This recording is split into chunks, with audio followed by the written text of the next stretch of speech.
Haleluya. Kita berdoa.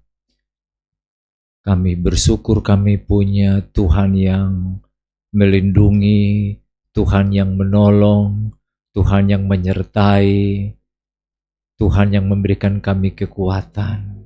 Terima kasih Tuhan Yesus buat pertolongan-Mu. Apapun situasi yang berlangsung dalam hidup kami tetap mempercayai Engkau Tuhan. Engkau segalanya, Engkau dahsyat, Engkau luar biasa. Terima kasih banyak Tuhan Yesus.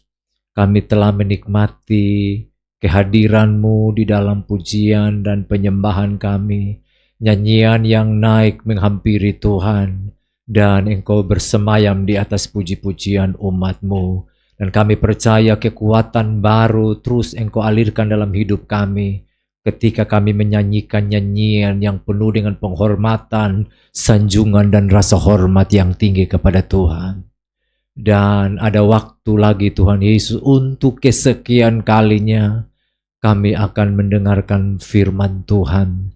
Biar ada kata-kata yang sungguh-sungguh menguatkan dan meneguhkan kami Tuhan dalam mengarungi perjalanan hidup kami ke depannya yang makin sulit. Tapi kami tahu kepada siapa kami percaya. Oleh karena itu Tuhan, mari penuhi kami dengan sukacita dalam menyambut firman Tuhan.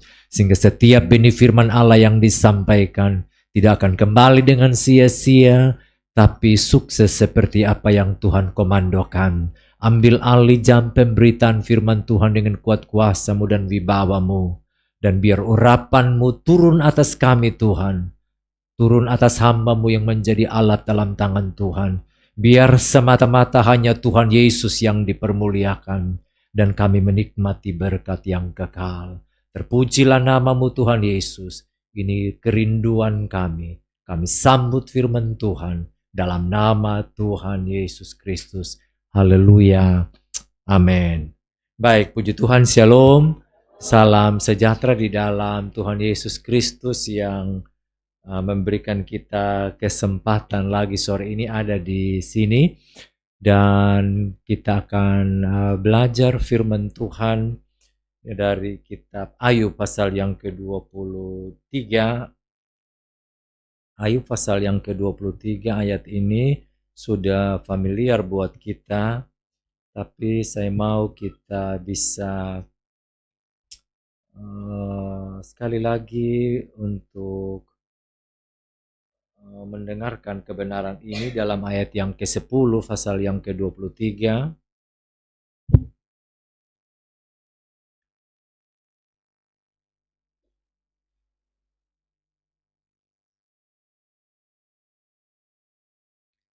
Karena ia tahu jalan hidupku, seandainya ia menguji aku akan timbul seperti emas. Saya ulang ya. Karena ia tahu jalan hidupku, seandainya ia menguji aku akan timbul seperti emas. Ini statement dari Ayub. Dia bilang, saya pun jalan hidup ini, Tuhan tahu. Kita tidak tahu kita pun jalan hidup di mana. Hanya dengan perkataan-perkataan iman sajalah kita bilang, saya percaya saya ada di dalam Tuhan. Saya percaya Tuhan akan memberkati. Tapi kita tidak terlalu tahu bakal apa yang terjadi. Kehilangan handphone saya dijamah dan oleh Tuhan ya. Saya rasanya mau menangis waktu Kak Ina bersaksi. Itu saudara, kita tidak tahu bakal apa yang terjadi ke depan walaupun kita sudah doa. Tapi memang kalau diizinkan Tuhan masuk dalam situasi seperti itu, seandainya ia menguji aku akan timbul seperti emas. Ini justru makin kencang bersaksi seperti ini. Waktu menikmati pengalaman-pengalaman yang walaupun dibilang sepele, kalau saya tidak sepele itu. Sebab seluruh dokumen, hal-hal yang bikin kita senu kalau hilang uang ya kita cari lagi.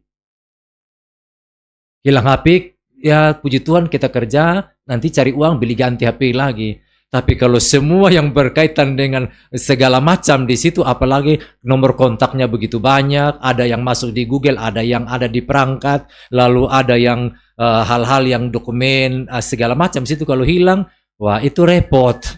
Itu bukan muka seperti pepaya California. Saya tidak tahu muka kita seperti apa. Tapi puji Tuhan ya, kalau seandainya ia menguji aku akan timbul seperti emas. Dan jalan hidup kita itu Tuhan yang tahu, kita kurang tahu. Tapi walaupun ada dalam situasi seperti itu, dia ngomong, karena ia tahu jalan hidupku, jadi walaupun saya menderita seperti ini, saya kehilangan segala sesuatu, ini baru kehilangan handphone. Bukan kehilangan seluruh. Waktu hilang handphone kan masih ada duit di bank. Iya Kak Ina ya? Walaupun hilang handphone, tapi paling tidak ada uang sedikit di bank. Mungkin 500.000, 1 juta, 10 juta, 5 juta, 3 juta. Tapi kalau Ayub itu hilang semua. Sudah hilang semua lagi, manusia juga hilang 10 orang memang. Nah itu air mata dong, habis berapa, mata bengkak, berapa banyak bengkaknya, sampai pupil, retina, kornea, semua mengalami gangguan. Menangis lagi itu sudah pasti. Sedih itu sudah pasti. Tapi dia bilang, Tuhan tahu saya pun jalan hidup. Walaupun ada banyak pendapat yang tidak jujur, yang tidak terbuka, tidak transparan tentang Tuhan dari sahabat-sahabatnya. Sahabat-sahabatnya mengerti tentang Tuhan, tapi ajarnya salah kepada Ayub. Ini statement yang luar biasa karena ia tahu jalan hidupku, seandainya ia menguji aku akan timbul seperti emas. Dia bukan bilang timbul seperti perak atau perunggu, atau apalagi kayu bakar atau rumput kering. Tapi dia bilang, saya akan timbul seperti emas. Jadi saya punya pokok pikiran untuk sore hari ini, timbul seperti emas murni yang berkualitas. Emas adalah logam mulia dengan warna kuning yang khas. Semua sudah tahu dengan penampilan yang berkilau.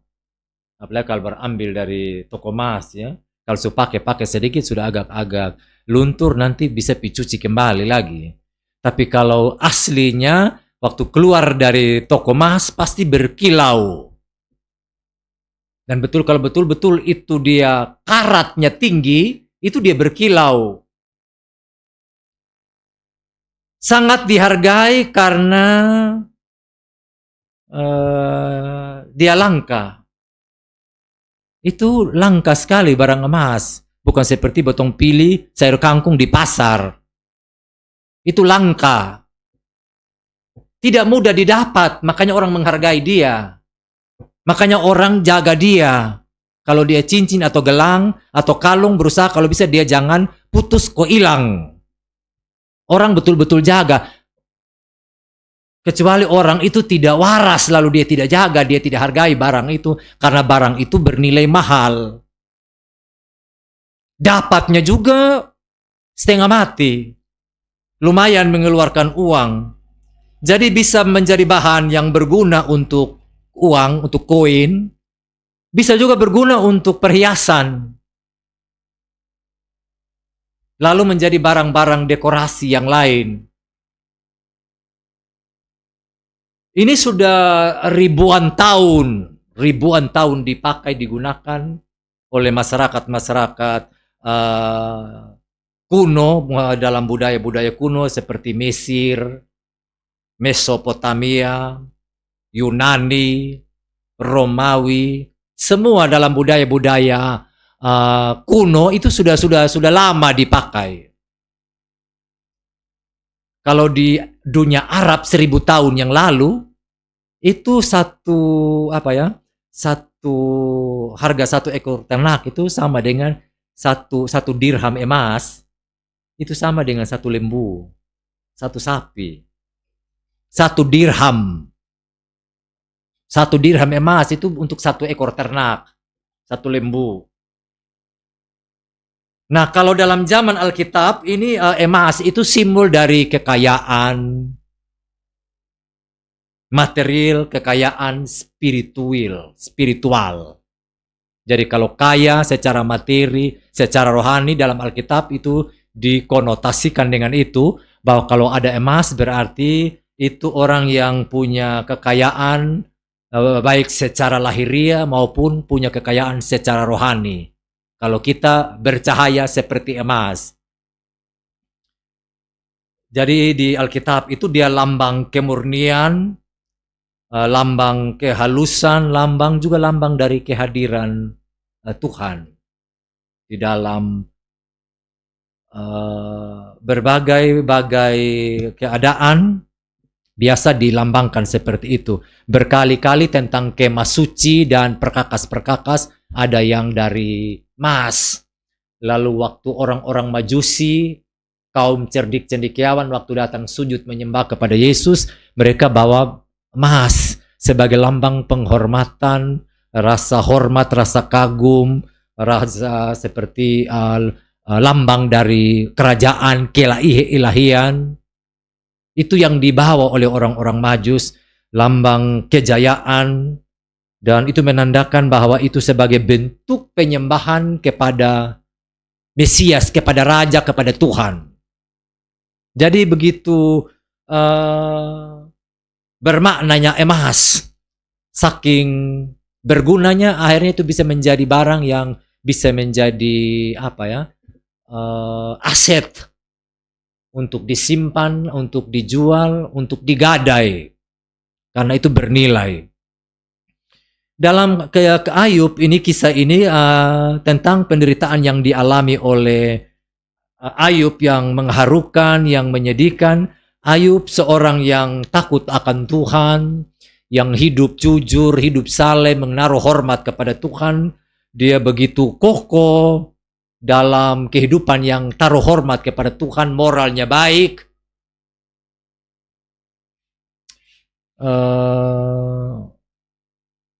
Punya komitmen yang sungguh kepada Tuhan, walau di sekitarnya tidak taruh hormat Tuhan. Dia punya komitmen yang kuat untuk hidup di dalam Tuhan, walaupun dia ada di tanah Arab. Uz itu di tanah Arab. Dia bukan orang Yahudi, tapi oleh hati nuraninya dia bisa dididik oleh hati nuraninya untuk mempertimbangkan bahwa mana yang baik, mana yang tidak baik. Jadi dia begitu memberi hormat yang tinggi kepada Tuhan, dia saleh, dia jujur, menjauhi kejahatan, takut akan Tuhan. Nah ini betul-betul integritasnya luar biasa, tidak dapat diragukan lagi, walaupun dia ada di tengah-tengah bangsa yang tidak hormat Tuhan. Sudah pasti bahwa Arab itu agama pagan. Sudah pasti waktu itu kehidupan semua dengan kehidupan kepercayaan yang turun dari Babilonia. Kepercayaan Babel yang menyembah matahari, bulan, dan bintang. Dan itu betul-betul semua orang tidak hormat Tuhan. Tapi dari ayat firman Tuhan ini ada pelajaran yang baik buat kita.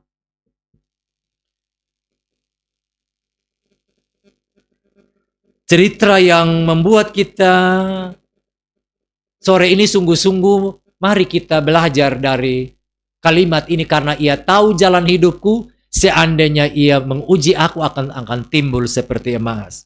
Beberapa pelajaran rohani yang perlu kita pelajari bersama-sama, bahwa ternyata kita harus menyadari, yang pertama kita harus sadar bahwa proses pemurnian atau ujian itu berlangsung terus-menerus. Nah, untuk mendapatkan emas ini, itu perlu proses pembakaran. Pembakaran itu untuk pemurnian supaya dari emas tadi yang hitam, yang awalnya hitam, kemudian dia harus dimurnikan dengan pembakaran, dan itu prosesnya makan waktu yang lama dan secara berproses, sehingga keluar menjadi sebuah emas yang murni. Prosesnya tidak enteng. Prosesnya tidak mudah. Dibakar lalu ditempa, dibakar lagi. Nah itu betul-betul dalam kondisi yang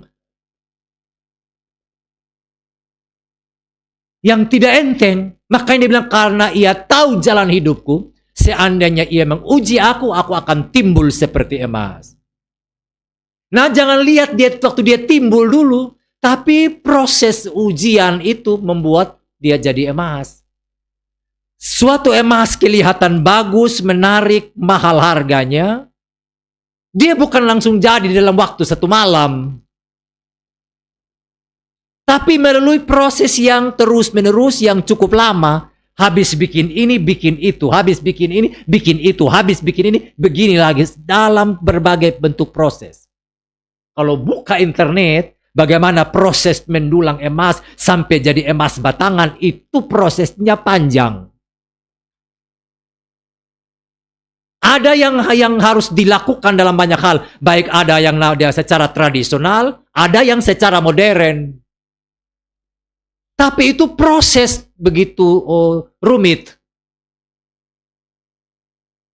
Timbul seperti emas. Dia bilang saya timbul seperti emas, tidak seperti yang lain. Siapa yang tidak kepingin emas? Siapa yang tidak kepingin emas? Saking kepingnya banyak orang yang sombong karena punya emas. Seperti cerita yang diangkat, ya itu cerita yang diangkat. Antara Theo dengan Ina. So, pernah dengar itu Theo dengan Ina toh? Ina berjual tomat, punya gigi emas. Theo beli tomat, Theo pun cincin emas di 5 jari. Nah, dua-dua kan mau tunjukkan sesuatu. Yang satu Theo, waktu dia mau beli tomatnya Ina, karena dia hobi dengan sambal manta, dia tidak bilang begini, Ina, ini tomat berapa? Tapi dia hampir mau raus semua ini tomat. Dia bilang, Ina, dia mau kasih dulu jari sampai jadi kelingking. Ina, ini tomat berapa? Nah, Ina mau kalah. Ini bilang, aduh Theo pun sombong amat. Memang orang rote dong mungkin begitu. Beta kasih juga sabu juga. Jadi dua-dua kasih tunjuk. Dia bilang, lu unjuk jari, saya unjuk gigi. Jadi ini mungkin marga dangawila dari sabu mana kah begitu? Dia bilang begini, 3 kumpul 10.000. Jadi Theo langsung rubuh. Ternyata lebih mahal gigi daripada yang ada di jari. Kalau di jari nanti kan kena segala macam. Mungkin bisa tatoki di mana. Kalau ini kan hanya mungkin nasi atau kebetulan daging sedikit, tapi tidak separah kalau tatoki segala macam. Apalagi kalau pegang-pegang benda keras. Jadi bilang lu jari, beta bepung gigi. Hampir semua gigi yang 32 ini emas. Artinya semua orang kepingin punya emas. Sekarang orang jarang pakai perak. Kalau yang sedikit berduit lagi, setelah emas ada berlian.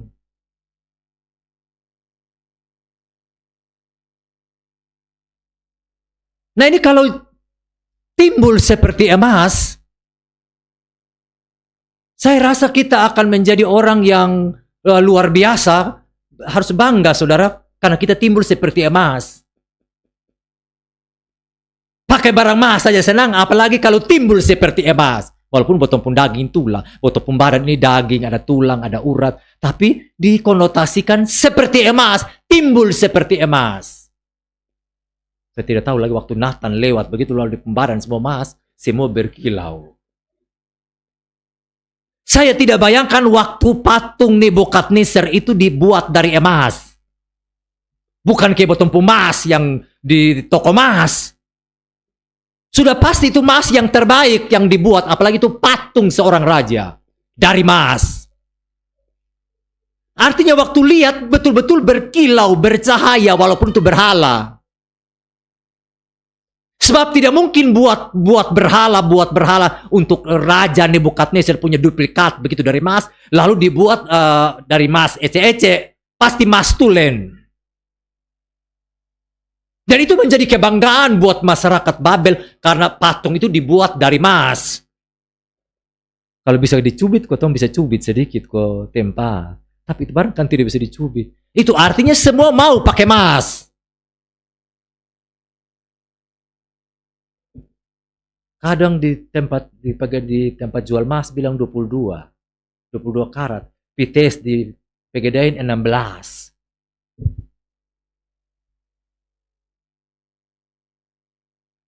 Kita harus sadar bahwa proses pemurnian, proses ujian itu selagi kita masih ada di planet ini, itu ujian berlangsung terus-menerus. Sampai kita keluar sebagai emas murni. Ada amin. Sampai kita akan menjadi serupa dengan Yesus. Hendaklah kamu kudus seperti yang Dia kudus. Lebih tajam lagi dalam Matius 5 ayat 48. Hendaklah kamu sempurna seperti Bapamu di sorga sempurna. Wow. Agak sulit juga kalau kita pikir secara manusia. Dan memang kita tidak bisa kudus, tidak bisa sempurna kalau tanpa Tuhan. Nah, untuk jadi seperti itu kita harus diproses setiap hari. Makanya kita perlu minta ampun setiap hari. Minta pengudusan setiap hari. Minta penyucian dosa setiap hari. Supaya kita menjadi orang pribadi yang berkenan menurut keinginan Tuhan dan bukan menurut keinginan kita. Sebab kalau kita hidup, kalau kita kudus menurut standar pendeta tertentu juga belum seperti apa, belum tentu apa yang distandarkan oleh Tuhan. Maka dia bilang, hendaklah kamu kudus seperti Yesus kudus. Nah, standar kudus kita ini Tuhan Yesus, bukan pendeta tertentu atau pemimpin doa, kelompok doa tertentu atau penginjil tertentu. Jadi memang pada awalnya tadi saya sudah bilang itu emas itu dia sebetulnya berwarna hitam. Jadi dipanaskan, dimurnikan sampai suhu 1400 derajat Celcius. Supaya kasih hilang dari unsur-unsur logam-logam yang lain yang melekat, yang menempel di emas itu. Jadi waktu pemanasan seperti itu yang lain akan terpisah. Dari emas itu akan tersingkir. Nah, supaya jadi emas yang tulen, yang murni, yang sejati, nah kita perlu dikasih panas. Kita perlu dikasih uji. Sehingga kita keluar betul-betul emas murni yang bercahaya, yang menjadi alat berkat Tuhan yang luar biasa. Kita bisa dipertemukan dengan seorang yang ada di bengkel. Kalau tidak ada kehilangan, itu tidak akan mungkin, tidak akan tahu karakter orang. Ternyata ada juga anak-anak Tuhan yang betul-betul hormat Tuhan. Waktu dikasih imbalan tidak mau. Dia bisa menyimpan dengan baik. Nah, kalau orang lain itu wow, mumpung, langsung dia kasih silent. Langsung atau dia cabut kartunya. Ini bilang, oh, apa lagi? Di siang bolong. Rezeki di siang bolong.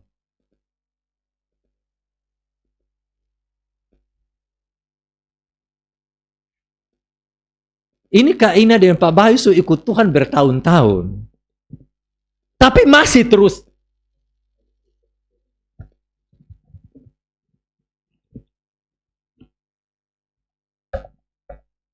Walaupun sudah mengiring Tuhan cukup lama, tapi ternyata proses itu masih ada sampai hari ini.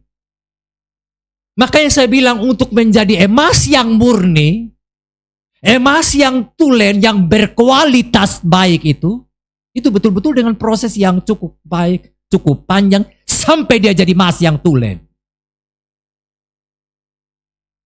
Walaupun kita sudah ikut Tuhan cukup lama, tetapi kita tetap alami yang namanya proses pembentukan ujian. Supaya betul-betul kita keluar seperti emas murni. Emas murni yang tidak murah, tapi emas murni yang mahal harganya, yang kualitasnya baik. Ada amin. Sebab kalau tidak nanti kita jadi barang imitasi. Sebab kalau tidak kita nanti jadi barang mas apalagi swasta. Jadi mas Singapura. Tahu ya mas Singapura ya? Yang orang pakai sekarang. Potong pikir itu mas asli. Tapi kalau di pesta, di rumah dong son pakai. Di pesta bisa 5-6 di tangan. Supaya orang tahu bahwa dong punya mas. Padahal itu mas Singapura. Tapi kalau mas yang asli, yang tulen, itu pasti diproses dengan cukup panjang, cukup lama. Dengan pemanasan yang tinggi tadi. Saya bilang 1400 derajat Celcius. Kalau Sadrak, Mesak, Abednego lagi. Bukan 1400 derajat Celcius. Tapi 7000 kali, 6000 derajat Celcius kali 7. Artinya 42.000 derajat Celcius.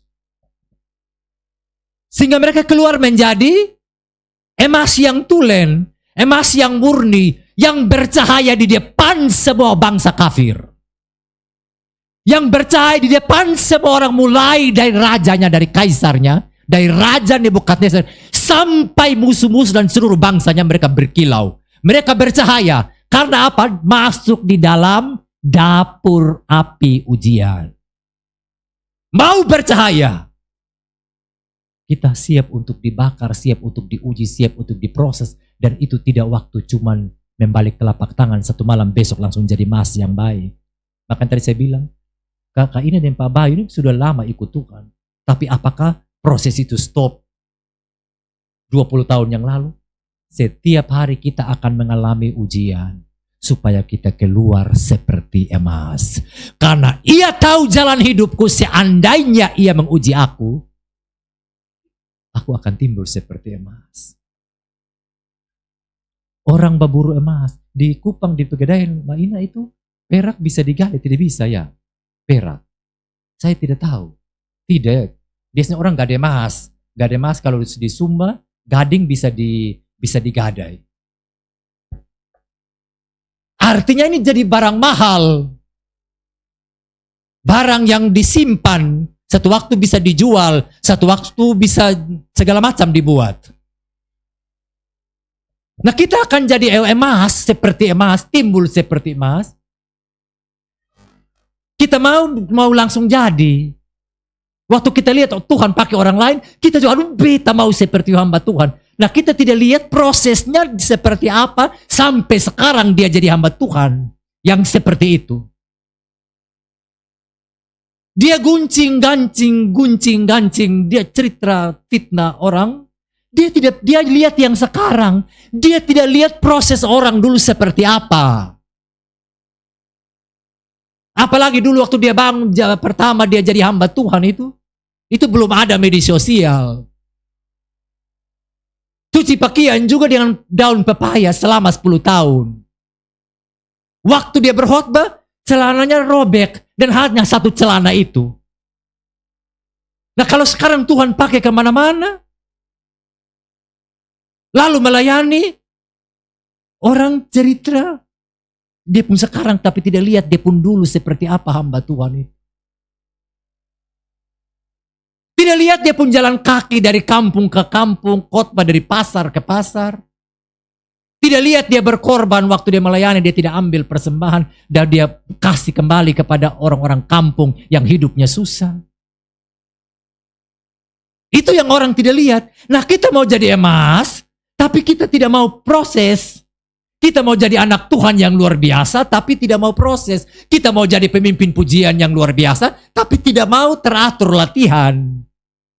Tapi tidak teratur berdoa, tidak teratur datang persekutuan. Kapan tugas baru datang. Kita tidak membangun hubungan yang baik dengan Tuhan secara pribadi. Saudara, orang yang dipakai Tuhan, orang yang menikmati berkat Tuhan, jadi kapolsek begini seperti Kanurin, ini bukan langsung jadi satu malam jadi kapolsek. Ya saya omong sungguh-sungguh, orang jadi pemimpin itu bukan waktu dalam satu malam, itu melalui proses. Dan itu ada di tengah manusia dengan segala macam otak, lalu berdiri jadi kepala kira ada enak. Pasti ada yang suka, ada yang tidak suka. Tapi memang kita hidup ini tidak bisa untuk menyenangkan semua orang. Waktu kita jadi kepala juga kan bukan kita yang angkat diri. Dan memang sudah pasti ada yang mengguncing. Ada yang menyampaikan hal-hal yang tidak pantas. Tapi kita tetap ada di dalam koridornya. Tuhan, saya timbul seperti emas begini, saya ada begini. Karena saya melewati ujian, saya melewati proses. Lu baru tamat sekolah polisi, tiba-tiba jadi kepala, itu sudah proses. Pasti melalui berbagai proses. Baru bisa jadi seperti itu, baru bisa jadi seperti ini. Nah kadang-kadang kita semua mau begitu. Kepingin Tuhan berkati, tapi pemalas. Bangun kesiangan.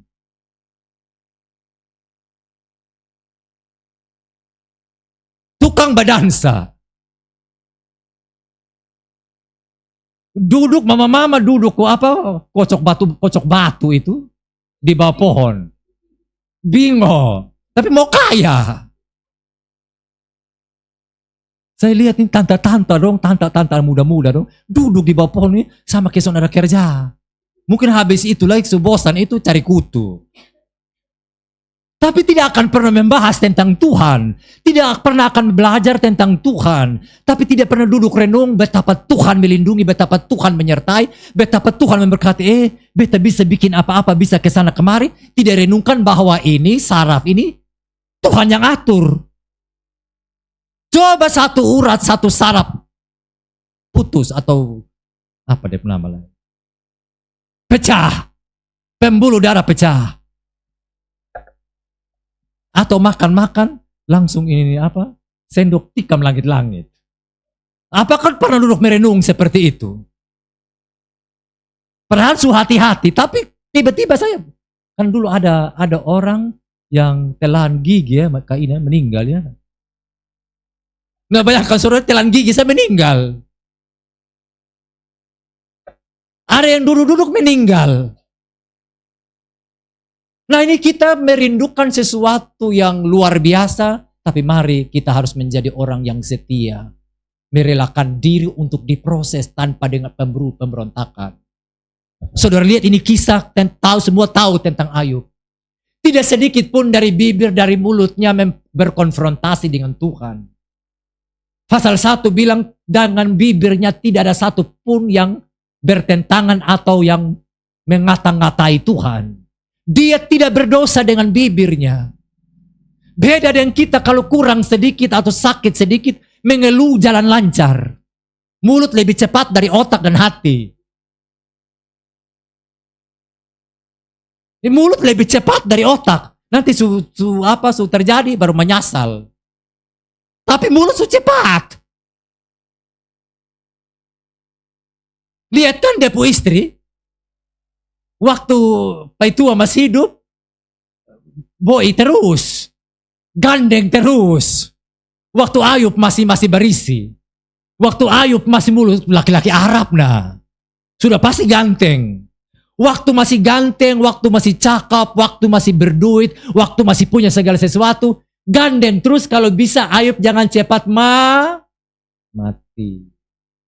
Tapi waktu Ayub semua sudah tidak punya apa-apa lagi, dia bilang masih bertekunkah engkau dalam kesalehanmu, kutukilah ayat Allahmu dan matilah. Ternyata dia kepingin supaya lakinya mati sedu.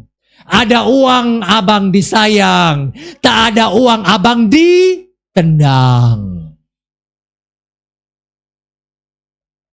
Tapi kalau orang yang betul-betul jadi mas, di saat punya dan tidak punya, di saat hilang semuanya, bahkan sama sekali tidak ada yang sisa, sampai kesehatannya pun tidak membuat dia nyaman sampai tidur di dalam apa? Di abu. Bahkan sahabat-sahabatnya tidak mengenal dia. Orang yang namanya emas tetap emas walaupun dibuang, diproses di dalam lumpur. Walaupun ada di lumpur, dia tetap emas. Walaupun ada di tengah api yang menyala sampai 1400 derajat Celcius, dia tetap emas.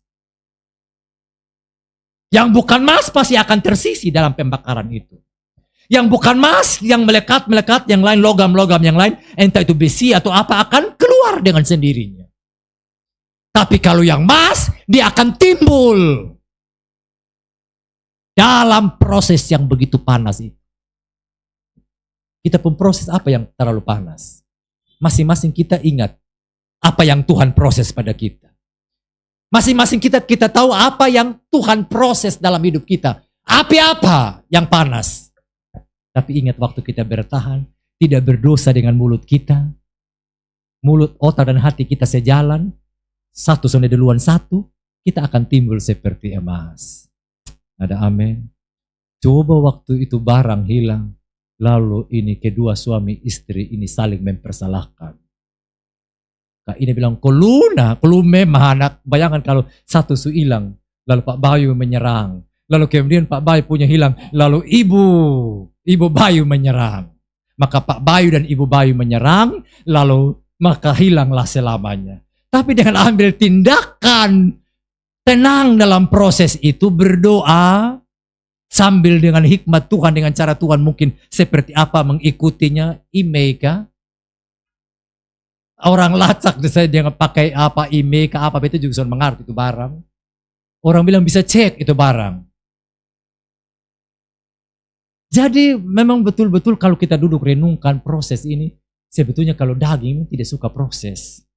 Kita mau yang langsung bagus. Seorang tukang bekerja, seorang petani bekerja, seorang olahragawan bekerja dan menjadi orang yang keluar sebagai pemenang, itu proses latihan, itu proses ikut tertib. Jadi polisi waktu kan ada sekolah ya, rendam di air lumpur, mau ditendang, mau disiku, mau guling, pokoknya segala macam diproses. Untuk mau itu barang itu taruh di sini. Itu proses. Sebelum sekolah, sebelum lulus kan dicek-cek semua kesehatan. Jangan sampai paru-parunya terganggu, jantungnya. Semua itu perlu proses. Sampai mesti ambil darah, tes HIV, segala macam.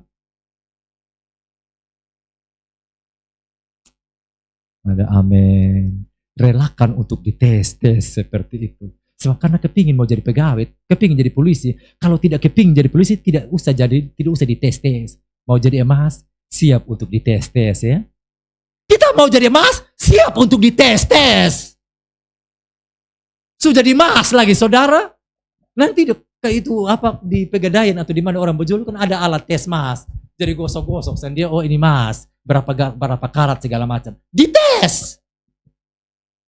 Sudah melalui proses untuk jadi emas, sekarang sudah jadi emas, tes dia pun karat berapa.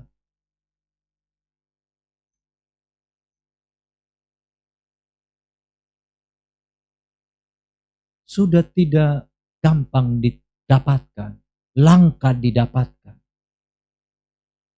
Nah orang-orang yang muncul seperti emas ini bicara maksudnya tidak semudah itu. Jadi kalau kita timbul seperti emas ini saudara, kita ini orang langka. Ada amin?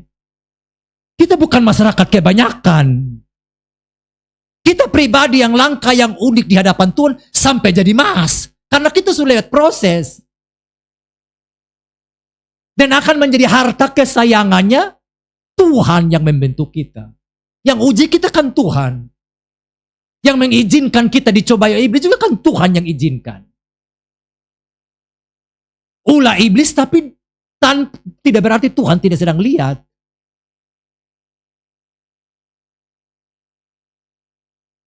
Jadi yang pertama, kita harus sadar, kita harus tahu bahwa menjadi emas, mau timbul seperti emas, kita butuh yang namanya proses.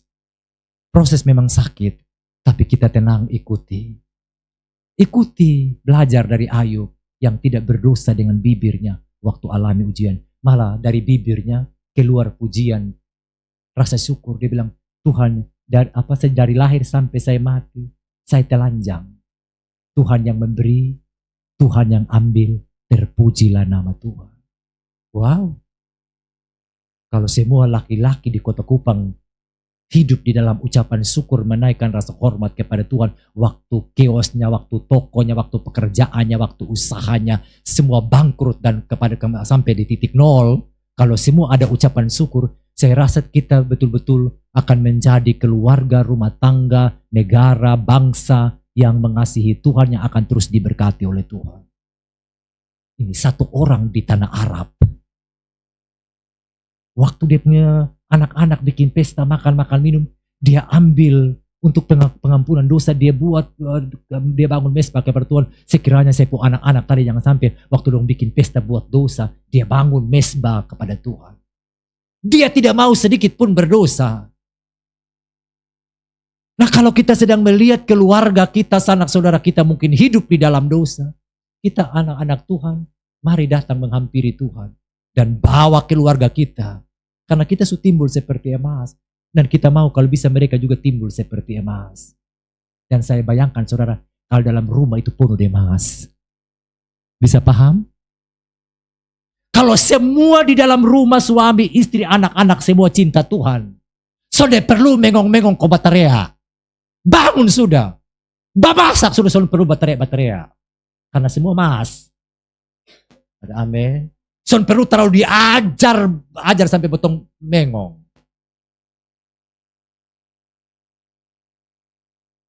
Apalagi dengan Tuhan waktu dia lihat kita. Kalau kita semua emas. Saya pakai istilah. Walaupun tidak begitu. Waktu dia lihat kita semua emas. Tuhan pun mata berkilau. Silau kan semua emas habis. Menyala habis. Dan kalau semua menyala habis. Pasti hati Tuhan senang.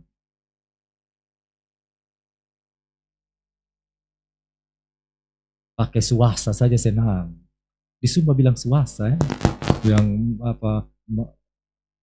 mas sepuhan. Sepuhan itu bahasa Indonesia yang keren. Tapi kalau di Sumba kalian Kalang bilang suasa. Yang tidak asli. Itu saya pakai kayak senang. Kayak jalan kayak begini. Imitasi. Lalu kalau pakai sarung itu yang dong taruh yang mas-mas itu apalagi kainnya dia nama itu. Pakai perhala saya rasa sakit sampai injak tanah. Perhala itu yang di selaber itu. Sampai di hidung masuk di rambut takae semua. Saya omongin karena istri pernah bikin itu. Itu baru begitu, apalagi kalau jadi mas. Sampai orang bilang mas. Waktu saya pergi ke Labuan Bajo, saya ada di Ende, dia bilang mas. Itu bukan mas. Mungkin sini ini orang-orang Jawa, dia bilang beta mas. Itu sonde, beta orang asli orang TT dari Sumba. Oh dari Sumba, rambutnya rambut lurus. Jadi lu pikir lu Jawa sayang rambut air. Jadi beta suara tinggi juga, beta ketahui. Jadi lu pikir lu yang Jawa sayang rambut air, yang rambut lurus. Sumba juga ada yang rambut air. Nah, karena saya tahu kami orang NTT itu semua keriting. Oh jangan, itu sabu rote lebih kencang, lebih lurus lagi, lebih bening lagi saya bilang. Jadi saudara itu saja waktu lihat begitu, padahal beta bukan mas, orang Jawa bilang beta mas. Sampai dia sendiri, Pak dari Jawa ya, mas dari Jawa, sonde, saya dari Sumba. Oh yang Sumbawa, bukan, pokoknya Sumba yang di NTT. Jadi dong hanya tahu Sumbawa. Itu saya sudah terlalu campur ya, intermezzo. Tapi ini mari kalau saudara lihat, kalau seperti itu saja, waktu kita tidak jadi mas, orang bilang kita mas. Waktu orang lihat kita bercahaya, seperti sesuatu yang luar biasa ada di dalam hidup kita. Apalagi kalau ada Tuhan, ada kemuliaan Allah. Kemuliaan, makanya emas itu gambaran dari kemuliaan. Yang berikut, ternyata dari emas ini kita sadar bahwa kadar kemurnian kita itu akan mempengaruhi nilai kita. Kemurnian yang dialami, yang diproses oleh kita, sampai kita jadi emas murni itu menentukan nilai kita. Jadi kalau sampai kepada puncak 1400 derajat Celcius itu betul-betul dia punya nilai yang tulen. Masnya betul mas tulen. Proses pemurnian yang begitu hebat, yang begitu panas itu menentukan dia sampai karatnya tuntas, sampai tertinggi. Saya cek tadi di internet, tadi pagi saya lihat sekitar jam 10, ternyata sampai dengan 14 Juni 2024. Kalau emas 24 karat itu sudah 1,2 1 gram. Kalau yang 22 1,1. Yang 18 karat 900 lebih. Yang 10 karat 515. 10 karat lu mau bikin apa 10 karat? Jadi sudah 1,2 sampai 1,3 itu. Jadi emas ini dia betul-betul ternyata dia punya berat jenis. Berat jenis itu perbandingan rasio antara dia punya berat dengan dia punya volume di dalam. Jadi ini volume isinya di dalam itu dia berat itu apa rasio perbandingannya disebut bilang berat jenis itu. Dia berat jenis emas itu lebih tinggi dari semua logam yang lain. Dia berat jenis. Berat jenisnya lebih besar dari air, apalagi air. Dari batu, dari besi, dari perak, dari perunggu. Berat jenisnya lebih tinggi. Itu artinya kita punya kadar iman, kita punya bobot rohani, kadar rohani kita, bukan kadar rohani 10 karat. Ada amin. Kita punya kadarnya kadar 22, kadarnya 24 karat. Nilainya 24 karat. Jadi waktu kita mengerti Tuhan, pengertian kita tentang Tuhan jauh lebih baik daripada orang di luar sana. Ada amin. Orang-orang yang belajar Alkitab, yang baca Alkitab, yang rajin baca Alkitab, yang mengerti bahwa firman itu adalah pelita bagi kakiku dan terang bagi jalanku, dia akan betul-betul punya pengertian tentang Tuhan jauh lebih bagus, jauh lebih berbobot, berat jenisnya lebih baik dari orang di luar. Kalau orang di luar 1 kali 1 minggu baca Alkitab, kita 1 hari 3 kali baca Alkitab. Dan waktu kita baca, kita dapatkan kekuatan, dapatkan pengertian. Karena segala tulisan yang diilhamkan Allah, mengajar, mendidik orang dalam kebenaran, kasih tunjuk orang punya salah, memperbaiki orang dari kelakuan-kelakuan yang tidak baik. Orang tidak mengerti, kita mengerti. Seperti Daniel, Sadrak, Mesak, dan Abednego. Orang lain tidak tahu arti mimpi, mereka tahu arti mimpi. Orang lain tidak bisa baca mene-mene tekel ufarsin yang di tembok, Daniel bisa baca tulisan di dinding. Orang lain punya pintar 1 kali, Daniel dan kawan-kawannya 10 kali lebih cerdas dari semua orang Kasdim di Babel. Itu emas. Emas yang keluar dari dapur api, makanya pintarnya begitu. Mengerti tentang Tuhannya begitu. Dia tidak melihat ini siapa, bayangkan hanya sayur-sayuran vegetarian selama 10 hari ya. Vegetarian selama 10 hari, tapi sehat. Kinclong. Coba kalau kasih orang kafir. Jangan sampai doa puasa. Doa sudah, doa 2 menit, now hand. Langsung dia tidur. Apalagi kalau dia baca Alkitab. Belum sampai 1 perikop, Alkitab jadi obat tidur. Tapi kalau orang yang di dalam Tuhan yang emas, dia punya mengerti tentang Tuhan beda dengan orang lain. Orang yang di dalam Tuhan, dia akan merasa. Coba saudara lihat orang-orang di luar Tuhan, biar kita jungkir balik. Di gambar-gambar, di rokok apalagi. Jangan merokok karena bikin lobang ya. Ada berapa banyak yang orang pintar sampai dokter juga merokok. Itu artinya hanya bisa baca.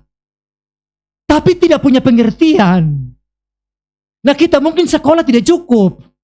Tapi Tuhan kasih kita pengertian. Apalagi kalau pengertiannya pengertian rohani. Bukankah tubuhmu ini bait Allah? Siapa yang membinasakan, dia akan dibinasakan. Itu dalam pengertiannya. Orang dunia bilang, kok beta pun doi. Tapi kalau kita orang di dalam Tuhan, kalau Tuhan tidak kasih lu kekuatan, lu dapat rau dari mana itu doi? Lu lahir bawa dari perut, memang waktu lu keluar lu bawa doi. Waktu lu lahir itu lu tahu lu sendiri waktu lu lahir. Bayangkan saudara, waktu kita ada di dalam kandungan ini, kan di dalam kantong amnion. Waktu di dalam ini, kan dia berkembang begitu. Tapi ini ibu yang hamil merasa tidak terlalu seperti pikul barang yang besar. Tapi bayangkan dia keluar, tiba-tiba sejenak waktu dia keluar langsung dia mengembang. Di dalam dia tidak mengembang. Betul Kak Ina yang pernah hamil. Di dalam dia kecil, tiba-tiba waktu dia keluar langsung dia mengembang. Apakah lu tahu?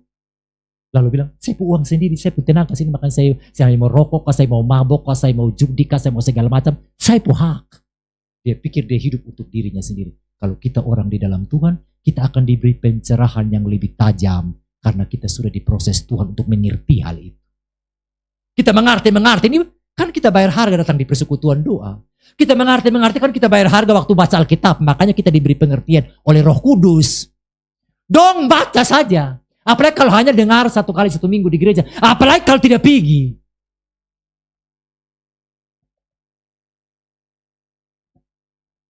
Jadi ingat kita pun berat jenis ini lebih besar dari orang lain. Nah kalau berat jenis kita lebih berat, mari kita jaga ini berat jenis. Supaya kalau bisa jangan ringan. Nah kalau ringan, dibuang. Tidak ada guna lagi.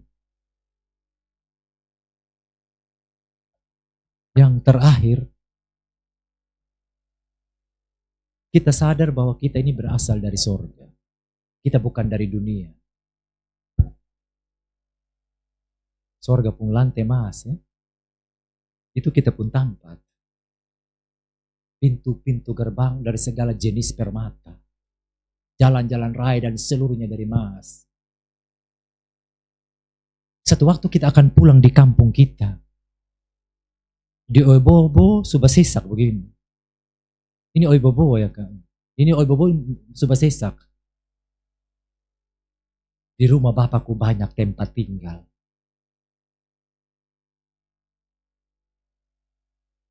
Bukan rumah BTN, bayar tapi nyicil. Itu disediakan, langsung ada. Dia bukan kasih kita kunci, dia yang buka kalau kita masuk. Kalau rumah-rumah, perumahan-perumahan itu kita dikasih kunci baru kita masuk. Ini langsung dia buka kasih kita pintu, kita langsung masuk dan menempati rumah. Lalu tinggal dengan bos sebagai ketua RT, Bapak di sorga. Nah kalau dia yang jadi ketua RT, semua aman. Bukan kita gaji kasih dia RT, dia yang kasih gaji kita kalau di sana ada bayar gaji. Kan RT kan ada gaji ya.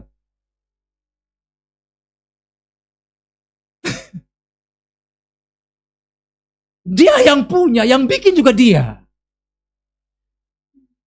Yang punya tanah juga dia juga yang punya tanah. Bayangkan. Kan Nuri bangun rumah beli tanah, beli. Kasih kelurui, makanya itu bahasa bilang apa?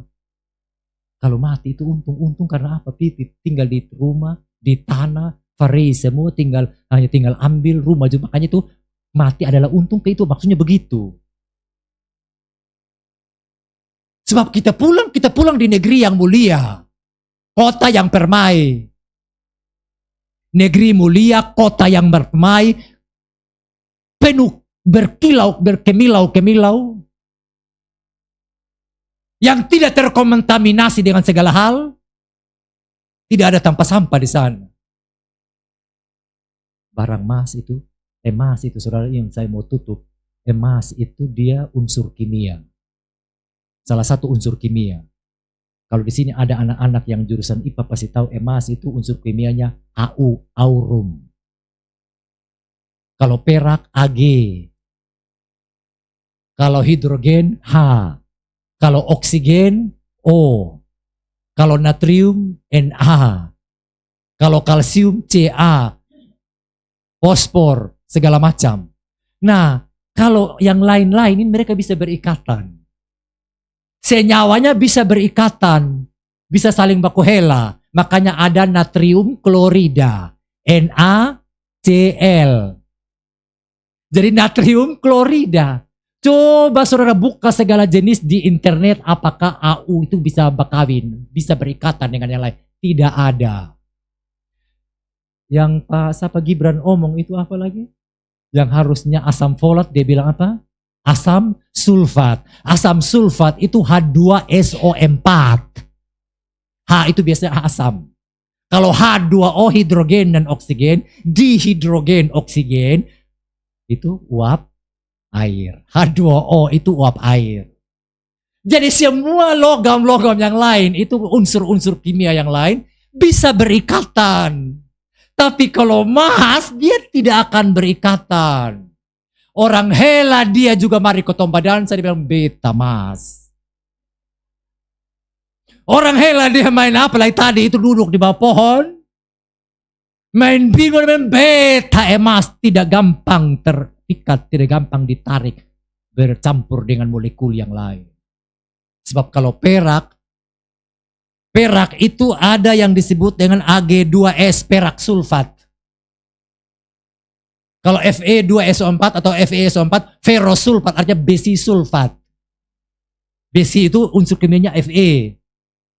Jadi semua logam-logam yang lain bisa berikatan, bersenyawa dengan yang lain. Tapi mas, saya bongkar bangkir jungkir balik, saya coba series di Google tidak ada mas bisa bercampur dengan yang lain. Mas, lu tetap mas.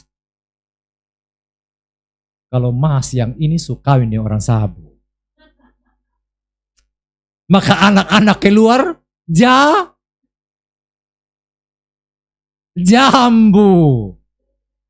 Jawa menarik Sabu. Tapi kalau mas, memang dia mas.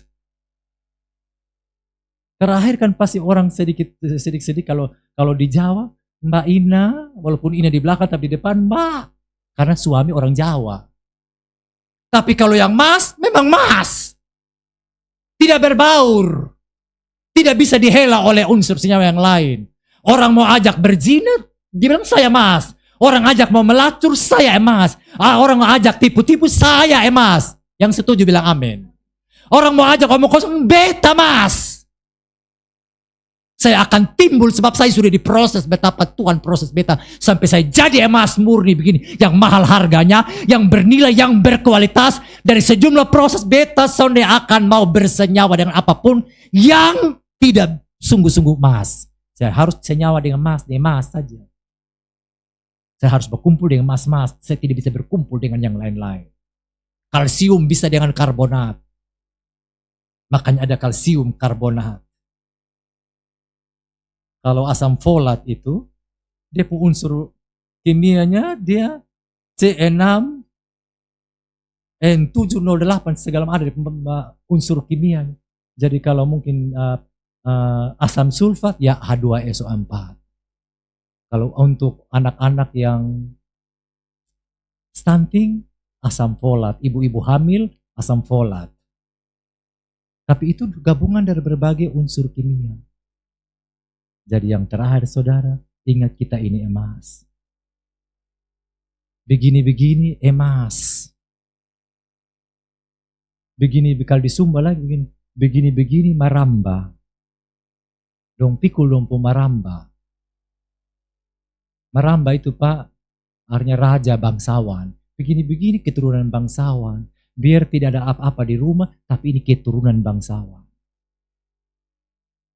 Senin yang lalu kami kan baru antar sepupu saya yang ada yang diberangkatkan pulangkan jenazahnya ke Sumba. Ya selama hidup susah. Selama hidup ya tengah mati. Tapi waktu mati, mantan rektor Undana pergi, di kakak sepupu di Undana. Pak Andre Kore pergi. Tidak kenal jenazah, tapi kenal yang sepupu yang dekan perikanan. Jadi saudara lihat, begini-begini, tapi bangsawan. Begini-begini, tapi yang datang juga ya. Jadi mereka berbangga dengan begitu. Tapi kita ingat, ya bolehlah kita berbangga begitu. Tapi kita berbangga karena kita emas. Lalu kita pulang di kampung emas. Saya sungguh-sungguh ngomong di dalam Tuhan. Makanya ada nyanyian tempo dulu. Hatiku rindu mau ke sana lah. Hatiku rindu mau ke sana lah. Bukan bertamu tapi tinggal selamanya. Di sana rumah Bapa, di tanah airku. Menurut Filipi 3 ayat 20, kewarganegaraan kita, kewarganegaraan sorga. Di tanah airku, di Eden taman puspa. Puspa itu bunga.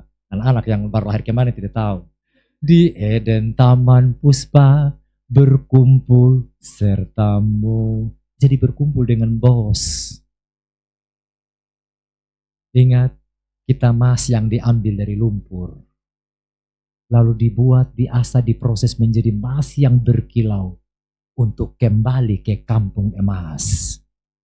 Mari tundukkan kepala.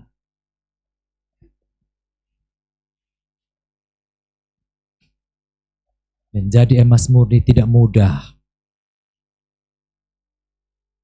Lalu waktu kita jadi emas, juga kita tidak mudah terpengaruh dengan dunia ini. Karena kita tidak bisa bersenyawa dengan unsur-unsur dunia ini. Kita tidak gampang meniru. Kita tidak gampang terasimilasi. Kita tidak gampang terkontaminasi dengan cara berpikir